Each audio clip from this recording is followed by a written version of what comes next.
Bienvenidos, bienvenidas a la cuarta clase del taller de transposición. Al igual que la clase 2, al igual que la clase 3, esta va a tener dos partes, dos videos. En este primer video vamos a recuperar algo que quedó perdido, que es un aspecto esencial del lenguaje cinematográfico, que es la música, el sonido y la voz. Y en el segundo video vamos a analizar el caso de Shirley Visions of Reality, la transposición de los cuadros de Edward Hopper. Quien no haya entregado todavía el trabajo práctico, recibí unos 4, me parece que esta primera parte de la clase, que la van a tener subida hoy sábado o el domingo a lo sumo, les va a servir mucho para hacerlo. Quien ya haya entregado el trabajo, en principio mis disculpas, porque no van a contar con algunos elementos que acá por ahí menciono, lo pueden volver a reentregar con esto o no, o no.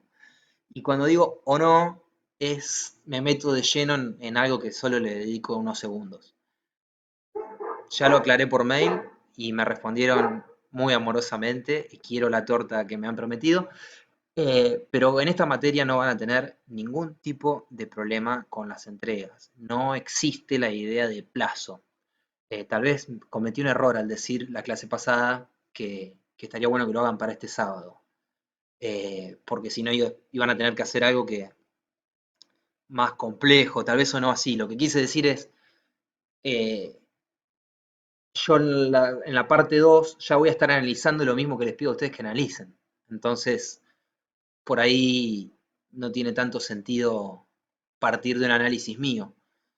En cualquiera de los casos, ni siquiera sabemos cómo se va a evaluar esto. Les está pasando en todas las escuelas donde soy docente, me está pasando en todas las escuelas, me está pasando en la universidad, me está pasando en un taller de cine que yo coordino, está pasando en las escuelas secundarias, en todos los lados donde estoy trabajando, no sabemos cómo evaluar, es una de las tantas aristas de, de la pandemia y la educación. Así que yo tengo una idea personal que es la no evaluación, simplemente el compromiso del seguimiento de las clases por parte de ustedes, el compromiso de hacer una devolución, de estar en contacto, de saber que lo que yo estoy acá grabando les llega de alguna forma, a mí me alcanza como para que esta materia esté aprobada. Lo importante en realidad no es que yo pueda evaluar algo, lo importante es que ustedes puedan aprender algo o conocer algo nuevo. Eh, Bien, dicho esto, eh, ¿por qué tanto lenguaje cinematográfico? Cuando hice la de planos, movimientos y encuadres o composición, algunos me respondieron, algunos y algunas, esto lo vi, pero esto no. Esto lo vi, pero no me lo acordaba. Esto lo vi, pero qué interesante esto que jamás lo había escuchado. Cuando hice la de arte, la mayoría que me respondió fue, nunca habíamos visto esto. Así que espero que música, sonido y voz también tengan como este tenor de la novedad, del conocimiento de algo nuevo, pero como la música y el sonido es lo más eh, analizado, si se quiere, más que la cámara incluso, cuando muchas veces hablamos de películas, traté de elegir o de ir por aristas o caminos no tan explorados que espero que también lo sean así para ustedes. Ahora van a ver a qué me refiero. Eh, para mí es fundamental seguir estudiando el lenguaje cinematográfico. Ya les dije que personalmente la idea del lenguaje no me cierra mucho, pero yo siempre hablo de elementos, porque en un taller de transposición, esto lo hablaba mucho con Gustavo, yo, eh, para poder pensar una transposición, para poder analizar críticamente una transposición, tenemos que conocer en profundidad el lenguaje propio del cine, el lenguaje propio o las herramientas de las que se va a valer el cine.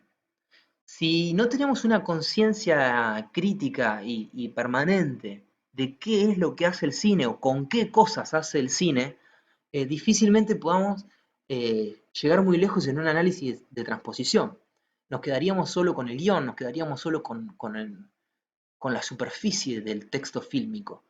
Entonces espero que con esta clase de música, sonido y voz, que tienen sus ramas, eh, podamos profundizar un poquito más y entonces desarticular todas las obras que vayamos a ver de ahora en adelante. Nos quedaría una clase más del lenguaje cinematográfico, es la de montaje o edición, que no es lo mismo, ¿no? Pero la de montaje y edición. Así que esa va a ser la que viene y después ya no más. Planos, arte, fotografía, música, sonido, montaje. Bien, la música, vamos a empezar con la música. Tengo hoy 20 millones de ejemplos, así que no van a ver mi cara más que, por suerte, ¿no? Este tiempo que está transcurriendo ahora y ya desaparezco.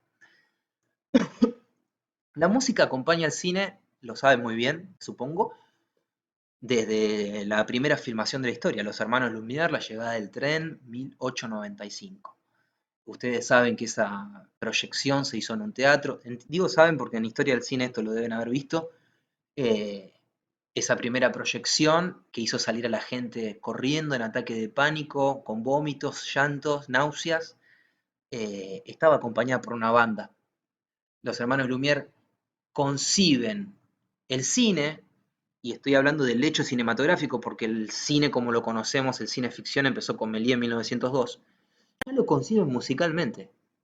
Así sea una imagen real de un tren llegando, donde no hay una historia, donde hay un principio, un nudo, un desenlace, donde no hay actores, actrices, escenografía, efectos, no hay nada.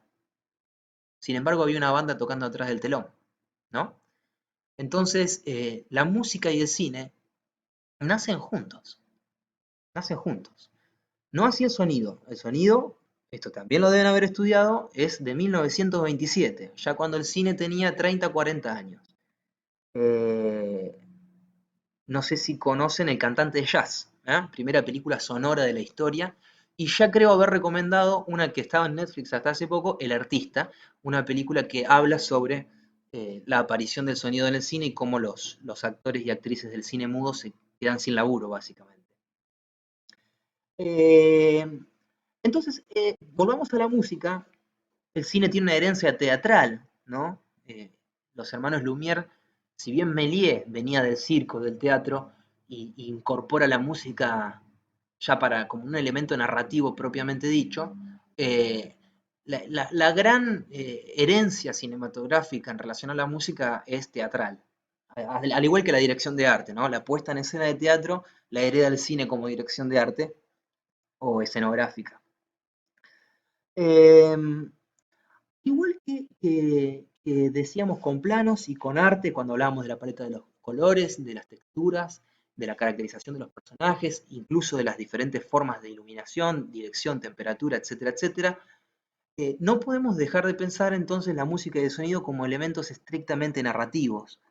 Eh, Lucrecia Martel dice algo fantástico sobre el sonido en el cine, y cuando dice sonido no se refiere a los sonidos, sino a la música y al sonido. Ella dice que la sala de cine es como una pileta vacía, eh, donde en vez de haber agua hay aire, ¿no? Y es en el aire donde se propaga el sonido. Y ella dice algo que a mí me parece muy bello, pero al mismo tiempo muy profundo teóricamente, que tiene muchas aristas para pensar. Eh, Podemos cerrar los ojos y eludir la imagen. Podemos taparnos los ojos si una imagen no nos gusta. Podemos mirar para otro lado, podemos distraernos de la imagen, podemos quedarnos dormidos de la imagen. Pero, ¿podemos escapar del sonido? La verdad es que no. Estoy descartando los casos de hipoacusia, por supuesto. Que aún así, dependiendo de la hipoacusia, se siente en el pecho, hay otras formas, ¿no? Pero no podemos evitar el sonido. No existe algo así como un párpado para el oído. El sonido nos atraviesa el cuerpo. Qué paradójico que siendo el sonido tan fundamental, nuestra régimen de lo visual, o sea, que nuestra idea del cine es, y nuestra cultura visual esté tan centrada en la imagen. Cuando se hace una película, se piensa en la imagen. El sonido viene en postproducción. Si alcanza la plata, dice Lucrecia Martel, se piensa en lo sonoro. Lo que sobra de la guita de presupuesto va a la banda de musical. Si no, tomamos temas usados.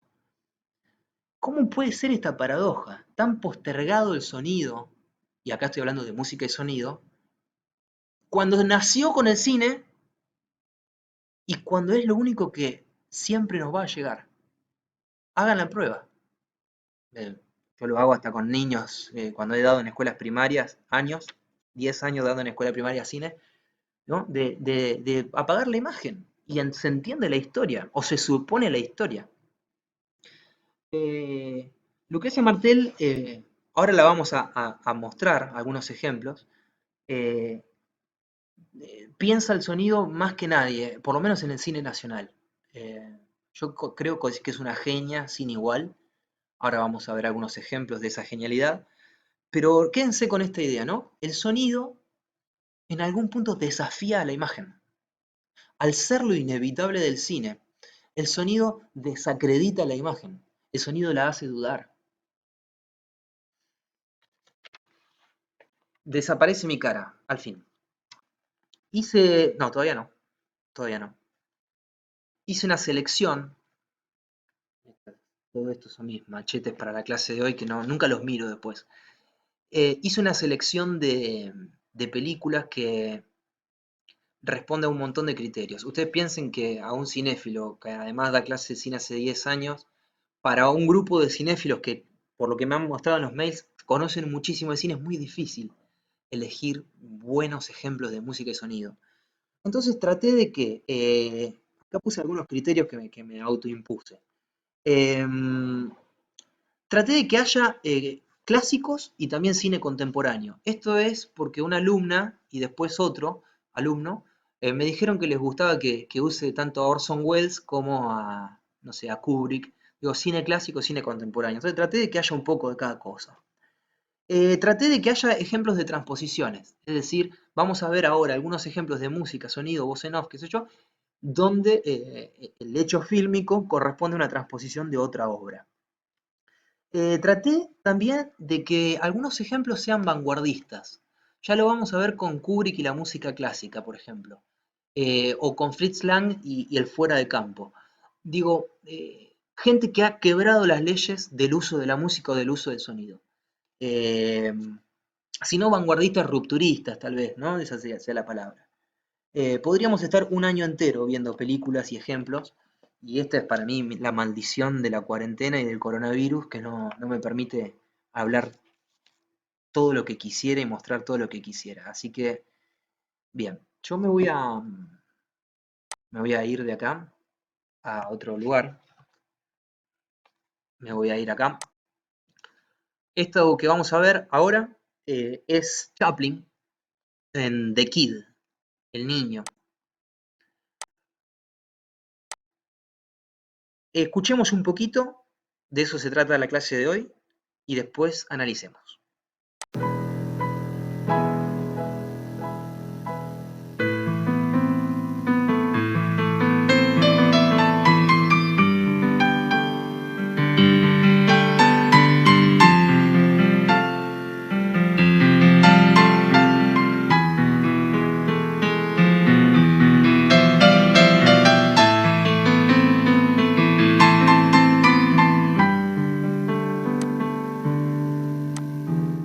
La mujer abandona al niño. Vienen dos ladrones.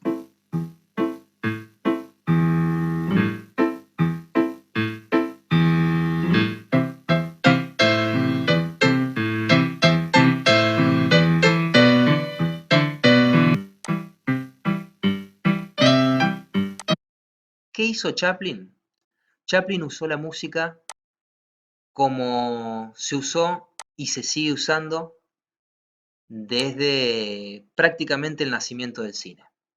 La música está acompañando emocionalmente la imagen. La música está apoyando lo que la imagen nos dice. una mujer abandona al niño, la música es dramática, triste. Vienen dos ladrones, lo abandonan en un auto, vienen dos ladrones a robarse el auto, la música es dramática pero más acelerada, porque el auto es más acelerado. Aparece Chaplin, personaje que cuando tengamos géneros cinematográficos y veamos comedia física, va a ser inevitable hablar de él. Comedia física, comedia con el cuerpo, y la música hace esto.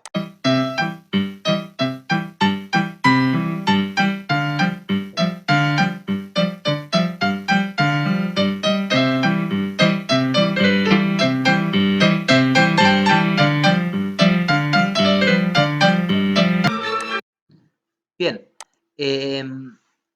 entonces está bueno que... Este uso de la música como apoyo de la emoción es el más clásico, es el más conocido, se sigue haciendo, y ténganlo en cuenta para algunas de las películas que vamos a ver, ¿no? De la música funcionando ahí como un segundo emocional de la imagen.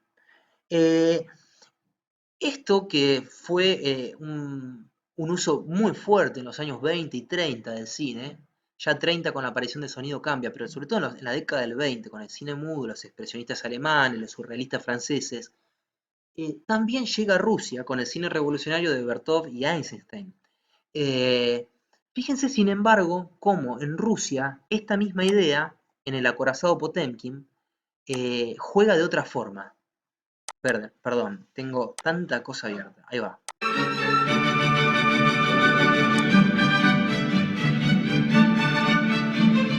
Que no haya visto la película, están despidiendo a los marineros, los familiares, y de repente va a venir el ejército zarista en la famosa escena de las escaleras de Odessa, del puerto de Odessa, a reprimir. Fíjese lo que hace Eisenstein. Igual que Chaplin. Música triunfal, música clásica. Hay que decir que Chaplin componía su propia música, no es el caso de Eisenstein. Hasta que llegan a reprimir.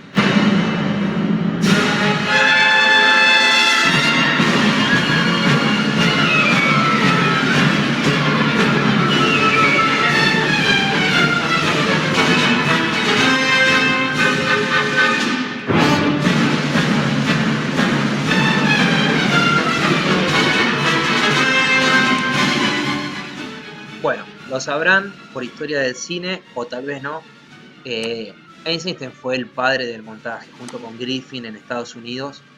Esto que estamos viendo acá, y está bueno que vayamos relacionando lenguaje cinematográfico de planos, por ejemplo en este caso, con la música.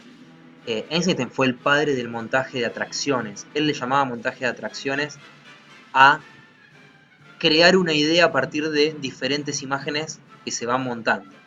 Fíjense que esta escena tiene, no recuerdo precisamente, pero algo así como 300 planos, muchos de ellos se repiten, y 1000 perspectivas más o menos, me cambio, de diferentes puntos de vista sobre un mismo hecho. Ahora, Eisenstein, como bien sabía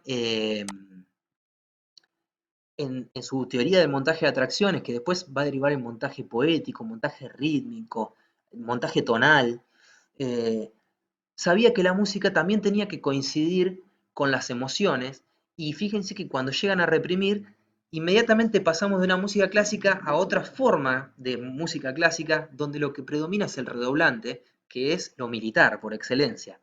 Esta misma idea de acentuar tan fuertemente, ya no solo el tono emocional, sino hacerlo coincidir con lo que el contenido de la imagen, la toma Hitchcock, segundo padre del montaje, para mí, montaje moderno, en Psicosis. Vamos a ver dos escenas distintas de Psicosis. Ella acaba de robar plata y se está escapando en el auto. Tiene paranoia. El rostro lo demuestra. Miren cómo lo acentúa Hitchcock usando música.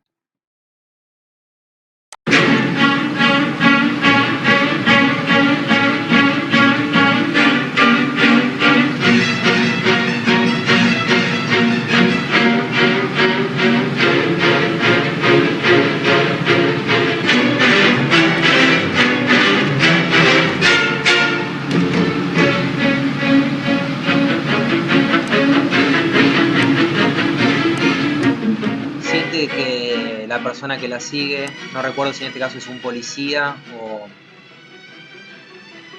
alguien al que ella acaba de estafar, pero la paranoia está en la música también. Se dice que Spielberg tomó parte de esta música para Tiburón. Piensen bien en los acentos. Efectivamente es Tiburón.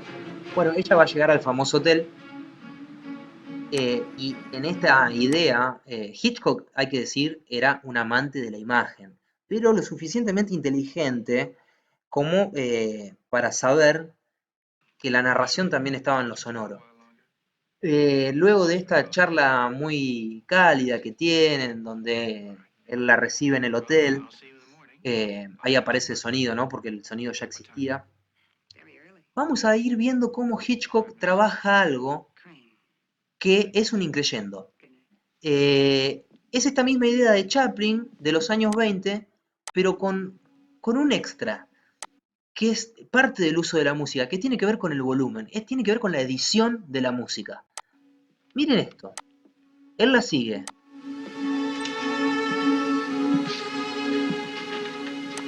Escuchemos el tono que tiene hasta acá la melodía. Y en qué momento se va a transformar y también va a cambiar el volumen.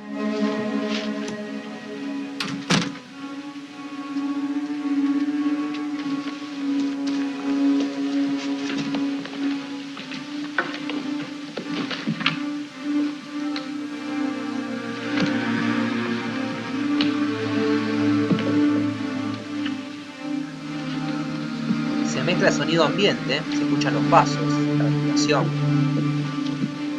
Ahora,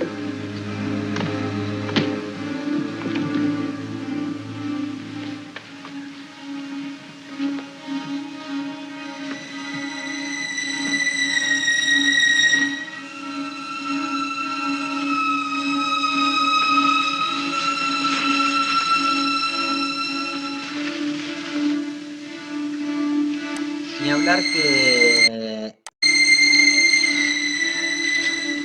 faltaba ese acento cuando pone el cuadro que es fantástico.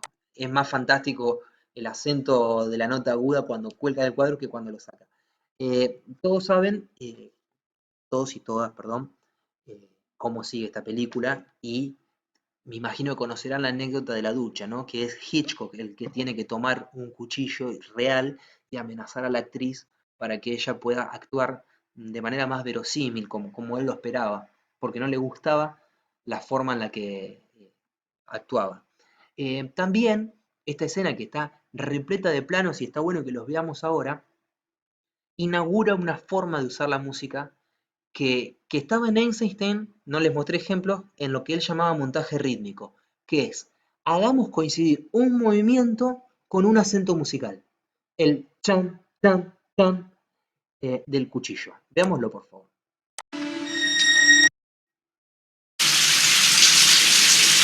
Sonido ambiente.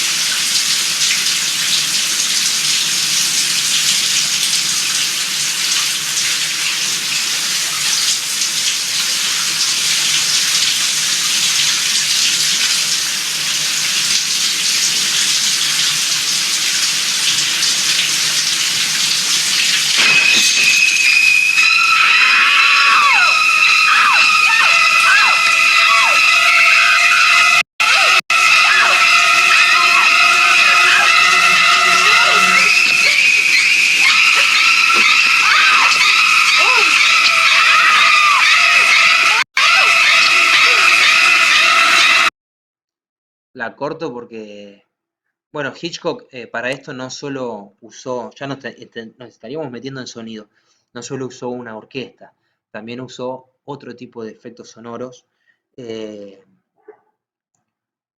producidos con objetos, producidos con objetos. Entonces, vemos cómo el uso de la música va tomando diferentes variantes, ¿no? Acompañar emocionalmente una escena, acompañar emocionalmente una escena, ya en los rusos haciendo coincidir el contenido de la imagen con el contenido musical, en Hitchcock trabajando los volúmenes y los acentos. Eh, De repente el cine se había estancado en el uso de la música, no así del sonido, porque ahora vamos a ver a Fritz Lang, hasta que llegó un señor que se llamó Stanley Kubrick, y disculpen que lo ponga ya creo que en 3 clases consecutivas, pero los genios son así, eh, nos regalan vanguardia, nos regalan lo, lo pocas veces visto.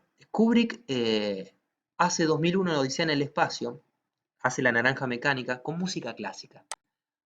Perdón, necesito ver cuánto tiempo vamos. Ahí está. Con música clásica. Eh, yo acá les traje 2 cosas que impactaron al mundo. Les recomiendo el documental Kubrick Life in Pictures, un documental que va película por película de él, y les recomiendo lo que dice eh, quienes trabajaron en la música de esta película. Tenemos primero la famosa escena de cuando tiene sexo nuestro personaje Alex en La Naranja Mecánica, escuchando Beethoven acelerado.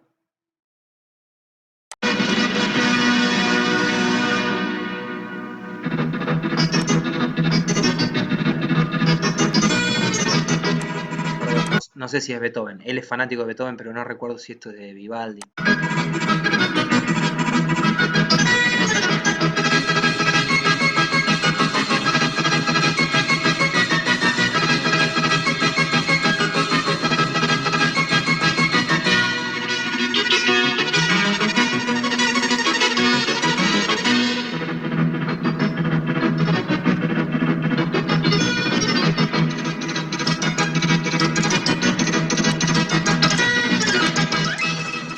En Kubrick ya no podemos decir que la música acompaña emocionalmente a las acciones de la escena. En Kubrick la música se deviene un elemento narrativo eh, por excelencia. La música queda sonando en la escena siguiente, la música se acelera. ¿Y por qué la música clásica? La única relación es que Alex es amante de música clásica, pero eso no explica, por ejemplo, por qué Kubrick usa la música clásica en la siguiente escena. Quienes hayan visto la película sabrán que acá amenaza a su amigo y después viene la mejor escena de la película, que por supuesto la traje por lo rupturista, vanguardista, único. I was calm on the outside, but thinking all the time. So now it was to be Georgie the General, saying what we should do and what voz en off en primera persona. Vamos a hablar después de eso. not to do, and dim as his mindless, grinning bulldog. But suddenly I vidded that thinking was for the gloopy ones, and that the omni ones used like inspiration and what bog sends. For now it was lovely music that came to my aid. There was a window open with a stereo on, and I vidded right at once what to do.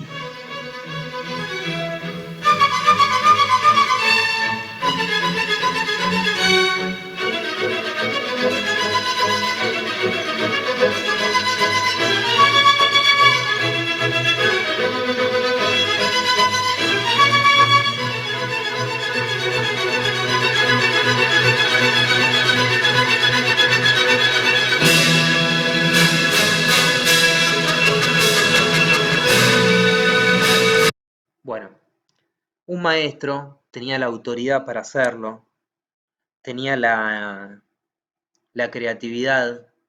Ahí está el arte, ahí se juega el arte, cuando nos abre un universo de sentido completamente nuevo.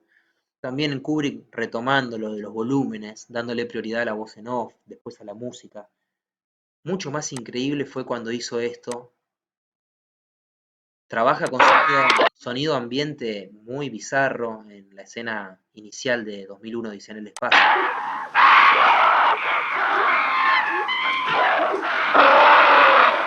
Y después nos va a regalar música clásica.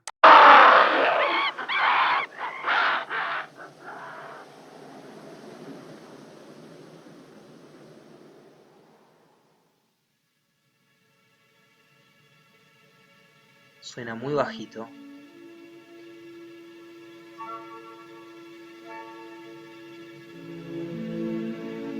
Voy a adelantar.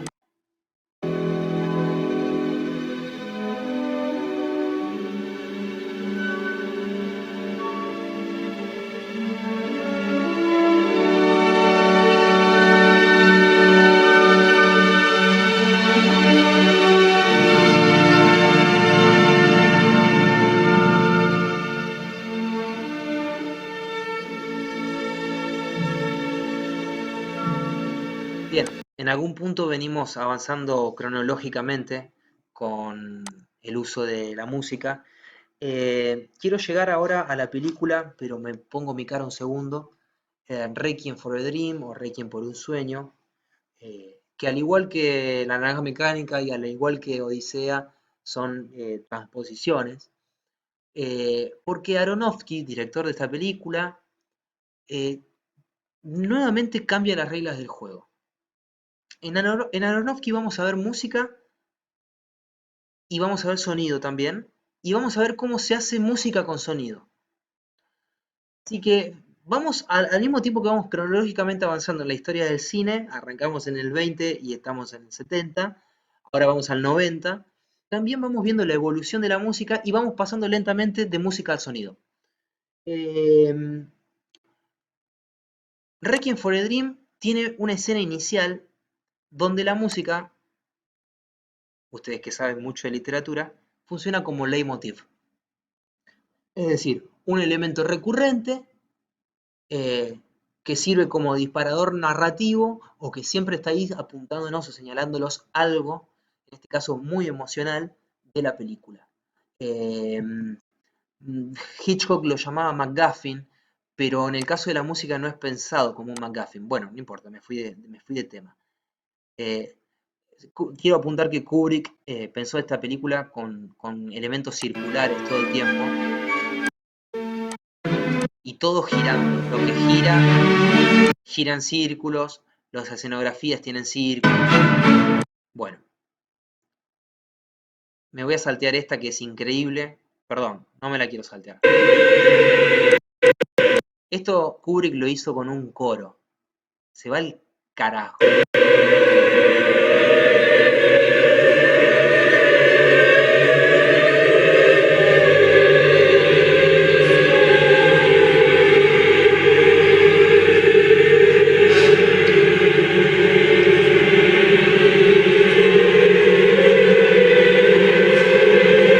Son violines, voces y moscas.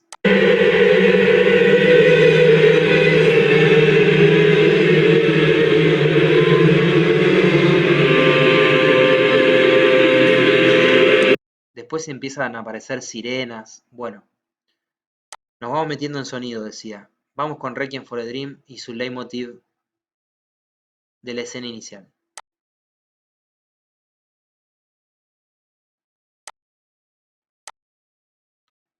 No es la inicial, pero está casi al toque.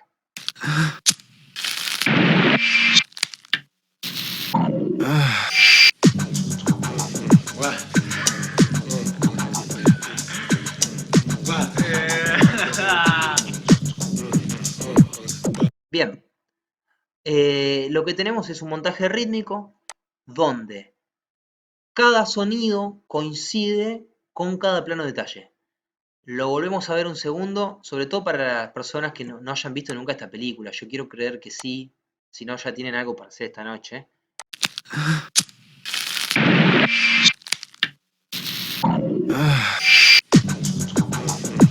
Bien, después aparece una música in situ, ¿no? Es la música que ellos están exponiendo acá en estas bandejas, la están bailando.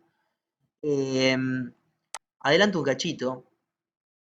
Aronofsky hace esto muchísimas veces en la película, y lo interesante es que lo que tiene el leitmotiv es que no siempre es un patrón, justamente. Entonces se puede aplicar a cualquier personaje. Miren la madre, por ejemplo.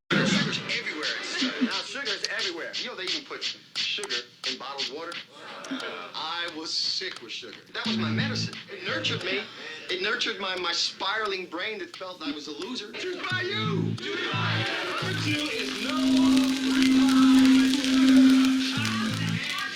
sodas. Don't even think about sodas anymore. No sucking candies. Para quien no lo haya visto, tomó anfetaminas y está en un exceso de anfetaminas para adelgazar y está empezando a escuchar y a ver cosas en la casa.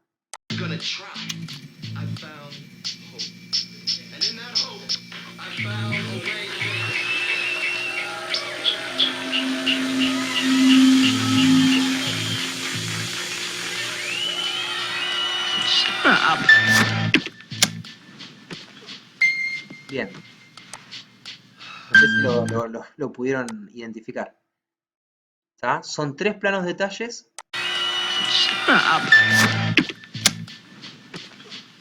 Y un cuarto que cierra la secuencia cenital. Y ahora viene algo genial.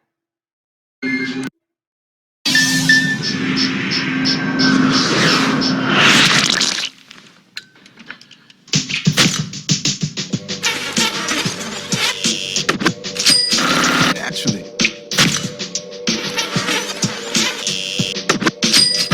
Naturally.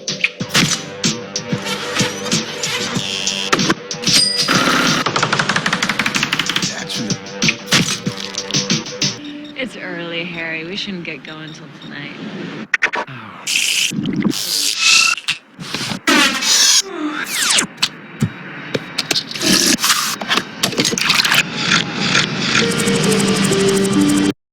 Bueno, lo que vemos acá es un uso del mismo motivo, que es la coincidencia sonora con la imagen, pero sumándole la cámara rápida. Naturally. Otro recurso, ¿no?, del lenguaje cinematográfico, acelerar la imagen y acelerar el sonido en este caso también. Y después lo que vemos es cómo el hijo y la novia, ahí justo están, se drogan con cocaína y la madre con metanfetamina, con anfetaminas y café. Digo, ahí sí que tenemos perfectamente desarticulada la idea del leitmotiv y bajada o reducida a un patrón rítmico exclusivamente. It's early, Harry. We shouldn't get going till tonight. Cocaína.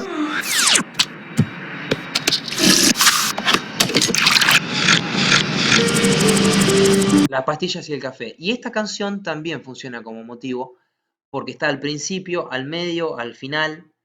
Es un temazo.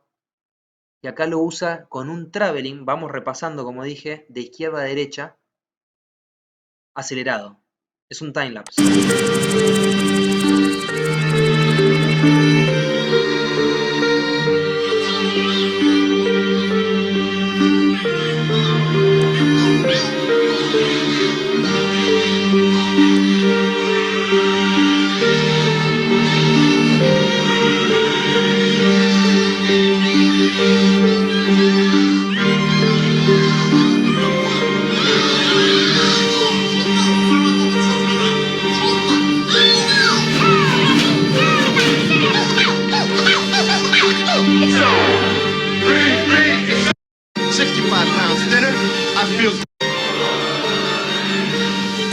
Bueno, Aronofsky hace esto mismo en la película Pi, la pueden ver, creo que unos 10 años antes, Requiem es del 98, si no me equivoco, y Pi es del 90, 91 u 89. Digo, utiliza este mismo recurso. Yo decidí mostrar de Requiem porque también tiene música como ese fragmento que veíamos recién. ¿Qué pasa con ese último fragmento? La música es lenta y la imagen es rápida. Digo, yo hoy les decía que trato de elegir ejemplos que sean rupturistas o ejemplos que sean al menos creativos en algo que para mí ustedes ya conocen. Pero está bueno poder analizar, digo, quiénes fueron los que subvirtieron las reglas del uso. El uso tradicional ya lo conocen, o está desde Chaplin en ustedes. Digo, pero Aronofsky hace esto, ¿no? Música lenta con cámara acelerada. Kubrick lenta con violencia o con planetas. Música clásica con violencia, algo que es incompatible. Vamos a seguir ahora pasándonos directamente a sonido y creo que llega en la selección que tengo el maravilloso, único, genial Fritz Lang. Esta película de Fritz Lang del 31, el sonido se había inventado en el 27, 4 años antes, es M, el vampiro de Düsseldorf. Yo creo que en historia del cine puede haber aparecido esta película porque fue pionera, única, revolucionaria en el uso del sonido. ¿Por qué? Porque Fritz Lang inventa el fuera de campo.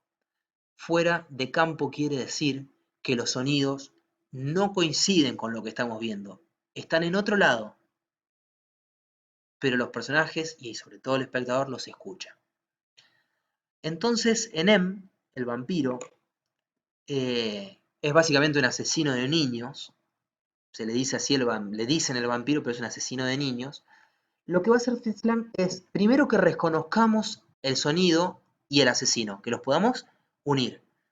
Cada vez que aparece el vampiro o asesino de niños, va a silbar, qué sé yo. Y después va a usar ese sonido sin mostrarnos al vampiro.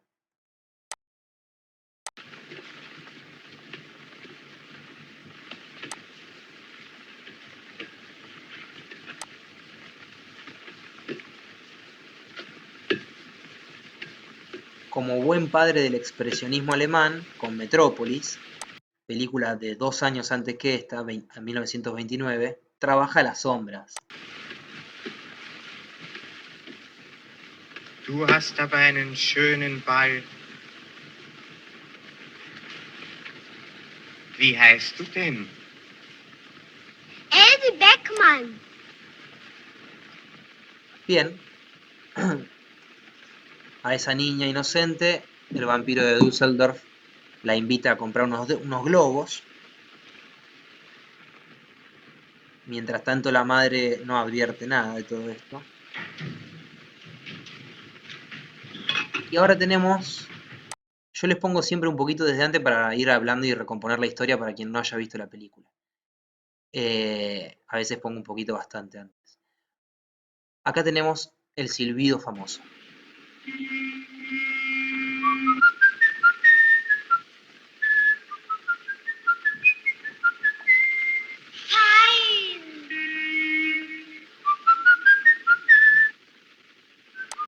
Fritz Lang ya está jugando con el fuera de campo, porque el personaje que está silbando está de espaldas. Este personaje que está acá es ciego, y va a ser gracias a él, que no puede... Hoy justo hablaba de Lucrecia Martel de esto, les juro que fue una coincidencia. Justamente como no puede ver pero puede escuchar, después va a reconocer al asesino por el silbido. El silbido se vuelve el eje de la película. Mucho más que el asesinato en sí. Y en otra escena más adelante, fíjense que ahí el fuera de campo ya funciona.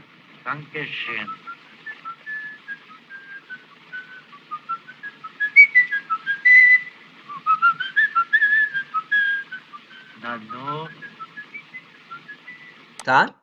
El sonido se aleja y se acerca, pero ya no coincide. Ahí el ciego se da cuenta que estamos frente al asesino o vampiro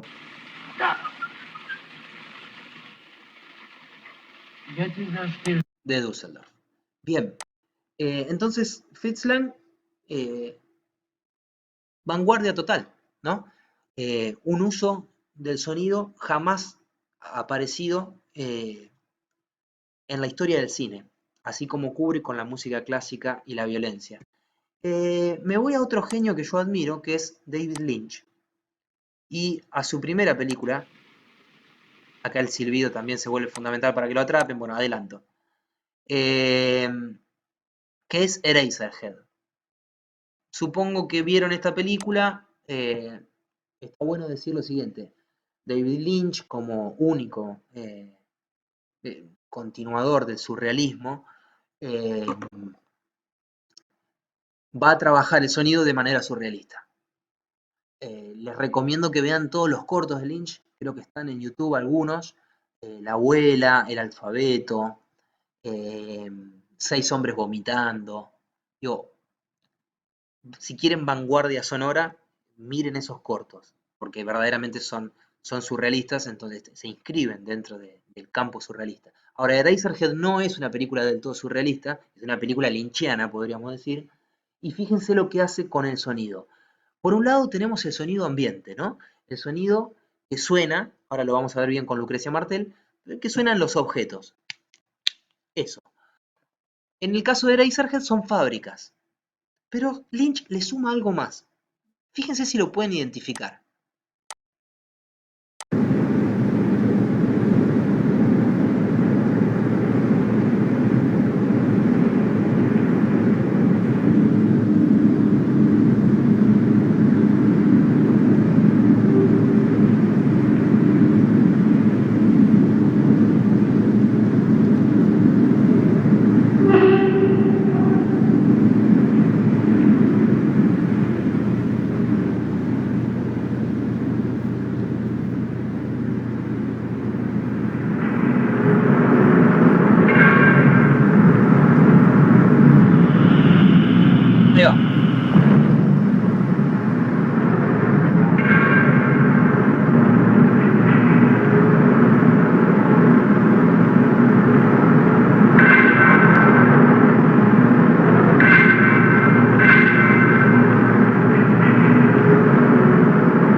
cámaras de sonido.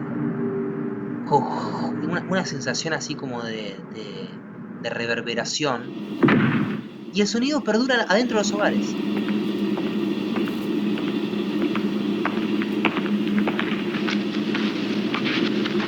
Junto con los zapatos tenemos la fábrica que sigue sonando a lo Fritz Lang, fritzlangianamente fuera de campo, pero ya no es verosímil esto.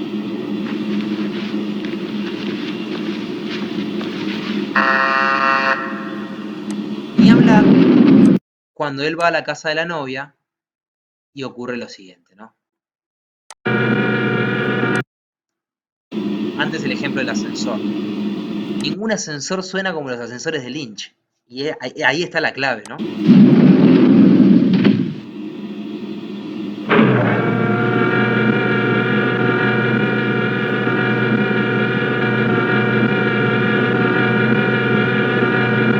Es una deformación constante que Lynch aprendió con los dadaístas. Les recomiendo el corto del ballet mecánico, de acto. Llega a la casa de la novia y el sonido es más importante que ellos dos. Come on in.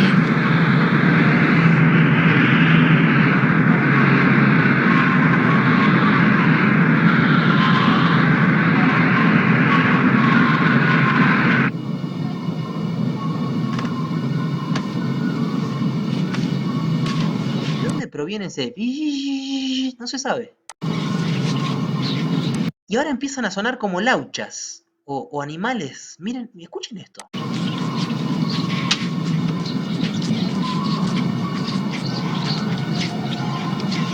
Hello there. Hello. I'm very pleased to meet you.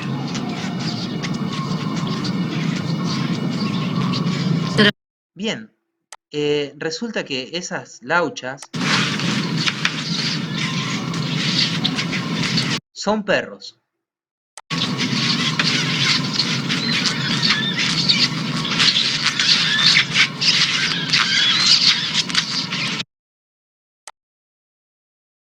Esto tampoco lo habíamos visto antes. Lynch trabaja lo que debería ser un sonido de perro como una rata. Es una forma de...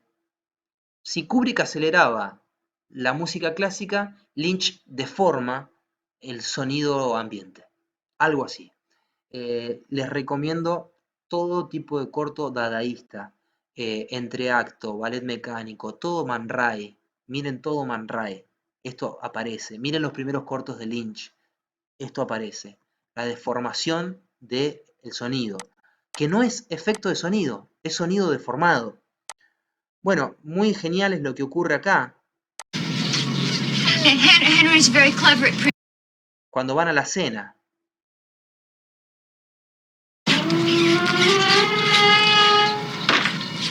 I thought I heard a stranger. Bueno, miren, me adelanto porque vamos mucho tiempo. ¿Qué hace Lynch en Mulholland Drive? ¿Habrán visto esta película? ¿Qué hace Lynch en Mulholland Drive? Lynch en Mulholland Drive deforma el sonido y nos lleva a hablar de la voz, que es el último tópico, os prometo, y trabaja el plano sonoro. ¿Qué es un plano sonoro? Así como hay planos de imagen, el plano sonoro es qué va por delante y qué va por detrás. Si algo está en primer plano, en este momento mi voz está en primer plano. Yo podría activar esto, bajar el volumen, y está en segundo plano. Estamos escuchando música en segundo plano. Bien, digo esta pavada por si alguien no lo conoce. Vamos a Mulholland Drive y vamos a ver lo que hace Lynch acá. Tenemos música in situ o música de situación, que es la música que están escuchando en esta fiesta. Y fíjense cómo Lynch le va a bajar el volumen para pasarla a segundo plano, que las voces se conviertan en protagonistas en primer plano sonoro y, quien haya visto la película, la genialidad que se viene, ¿no?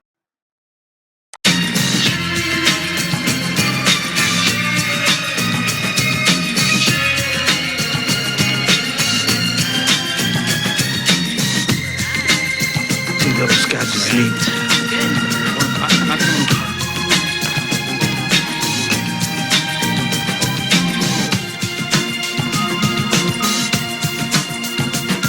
Primer plano sonoro liderado por la música. Suena Massive Attack.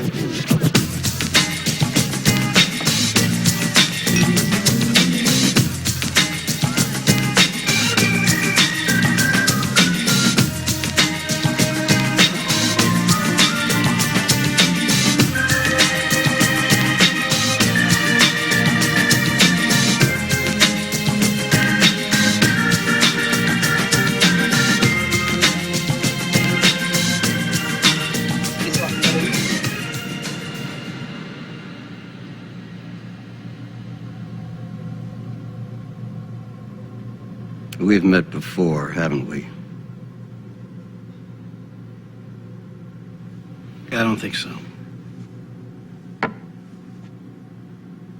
Where was it you think we met? At your house, don't you remember? Nos conocemos de antes. ¿De dónde? En tu casa. No, I don't. Are you sure? Of course. As a matter of fact, I'm there right now. De hecho, estoy en tu casa, ahora mismo. Y pasa esto, ¿no? Que What do you mean you're where right now? es sublime. At your house. Empieza a sonar el sonido. That's fucking crazy, man.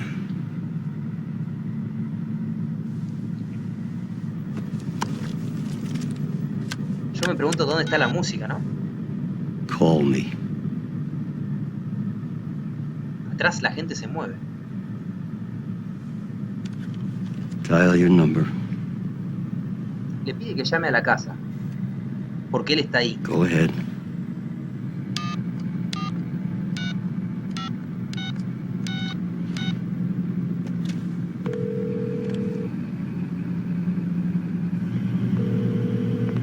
I told you I was here. How'd you do that?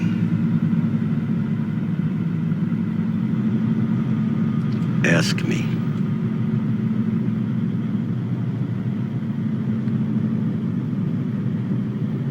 How'd you get inside my house? You invited me. It is not my custom to go where I'm not wanted. Who are you?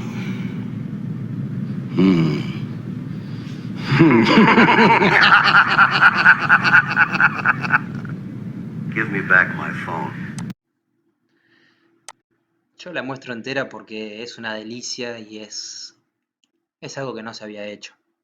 Es algo, quiero seguir esta línea, este eje, ¿no? De Lynch nos pone música, le baja el volumen, desaparece por completo. Aparece la voz. La voz juega con la normalidad y la normalidad, ¿no? La voz es normal, es aquí y ahora, presente. De repente habla, tenemos un efecto sonoro y un delirio. La voz no coincide con el personaje. Pero no solo eso. Cuando él marca, el sonido sí es normal, natural, no está distorsionado. Ahora la voz sí, porque es una voz de teléfono. Y al final de la escena coincide la voz del protagonista en situación con la voz del protagonista que no está en situación. Analícenlo un segundo y díganme si no es acaso una lección de uso del lenguaje cinematográfico, en este caso del sonido. Vamos cerrando, sí, no lo puedo creer, vamos cerrando. Vamos con Lucrecia Martel. Tenía acá una cosita de Lucrecia. Lucrecia Martel en La Ciénaga nos pone sonido ambiente y para ella, que hoy la mencioné y casi que la homenajeo, el sonido ambiente es vital. El sonido ambiente empieza a sonar antes de los créditos.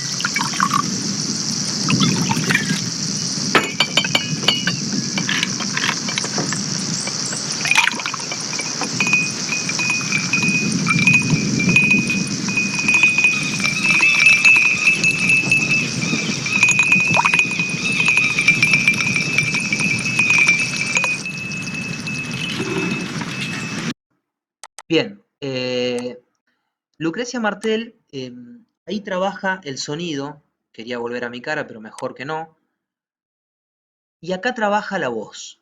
Fíjense en La Niña Santa, por ejemplo, lo que va a hacer con el secreto, con la cuestión del secreto.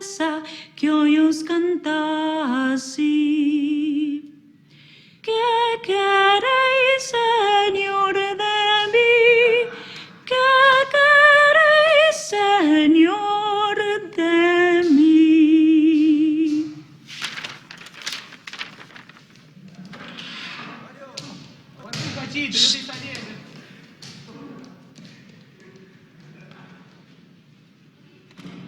La importancia del silencio.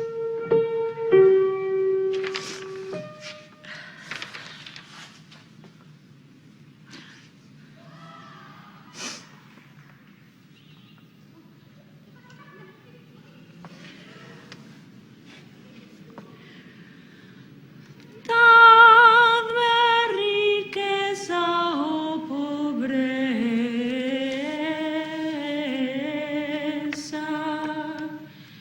Dad consuelo, desconsuelo. Dadme infierno, dadme cielo. La mujer de las fotocopiadoras. Dulce sol sin velo. Lucrecia Martel hace lo que hace Lynch, pero exclusivamente con la voz. Ella siempre, en todas las entrevistas que van a ver de ella, tuve la suerte de conocerla y hablar un poquito de esto, en una cosa que hicimos en la FADU, en diseño de imagen y sonido. Lucrecia escuchaba mucho a su abuela y le prestaba mucha atención al tono y a la textura de las voces. Para ella hay ahí un elemento narrativo en las voces, en el gesto que tiene la voz, que es fundamental que en el cine esté. Entonces, nos pone en segundo plano un canto sagrado, bíblico, qué sé yo, y por delante, en primer plano, la herejía, la ruptura con lo religioso, en el secreto, que además tiene que ver con la foto de un chico que les gusta. Vamos con la voz en off, con esto cerramos. Tenemos 3 formas de voz en off. Dije, esta clase no puede durar más de 1 hora, así que, un minuto. Tenemos 3 formas de voz en off más conocidas. Vamos a enumerarlas así, después hay un montón de variantes de esto.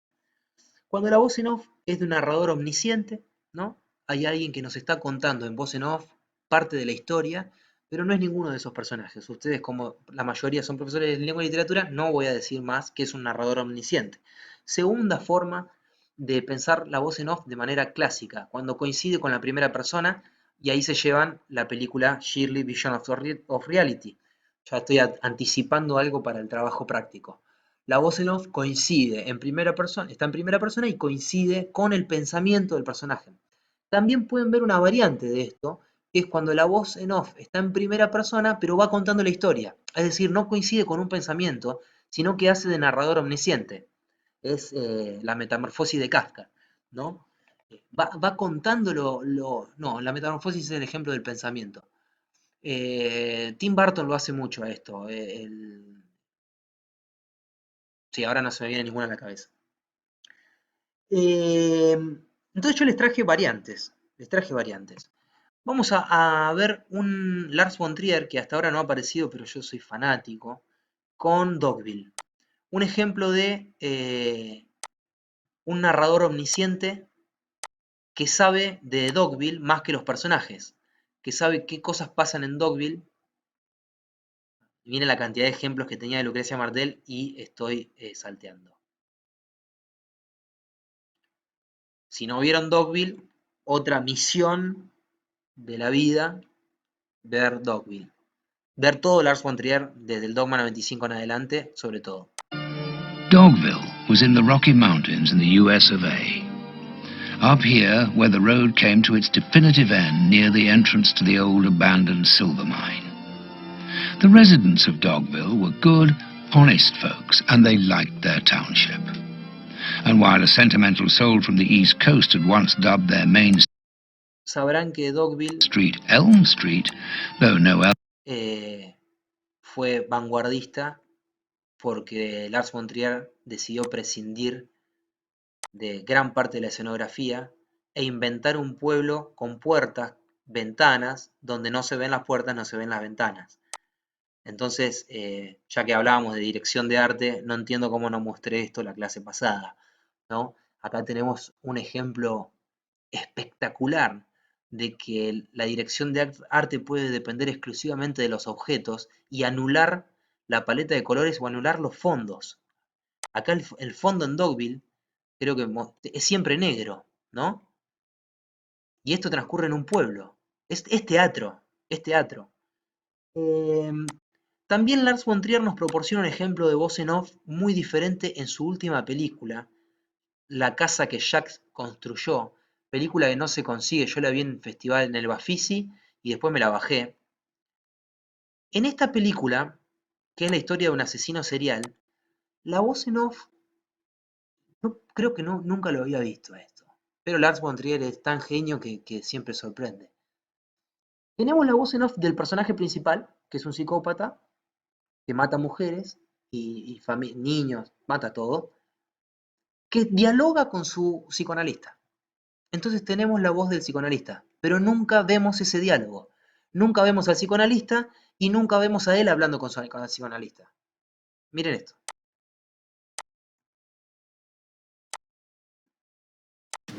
Mata a esta mujer.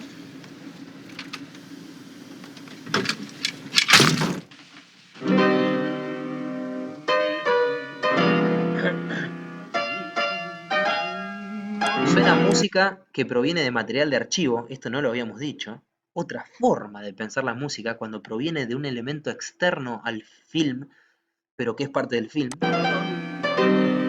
Oh dear, you are a dangerous man. Smacked her with the jack, did you? Honestly, I've heard of more murders than I can count. Este es el analista.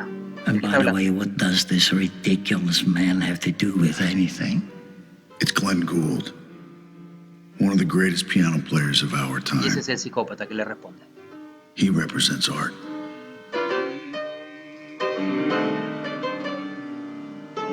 So, a jack in the face of an admittedly unbearable lady was great art. Is that what I'm to make of it? Dear Mr. Verge, please give me a chance to cast some supplemental light on the story. No voy a mostrar ejemplos de la voz en off en primera persona, pues recién los mencioné y de hecho se llevaron una película que es toda así. Bien, me pasé unos minutos, pero tenemos un pantallazo de 3 elementos centrales del lenguaje cinematográfico: la música y sus múltiples variantes, el sonido y sus múltiples variantes, y me refiero a sonido ambiente y efectos de sonido, y tenemos la voz como sonido ambiente y como voz en off. Me parece que con esto hemos dado por concluido la parte 1 de la clase 4. La próxima parte es el análisis de la película que se llevaron. Esa parte la van a tener subida a mediados de la semana, así tienen más tiempo para hacer el trabajo, prescindiendo de mis explicaciones tan aburridas. Les mando un abrazo y muchas gracias.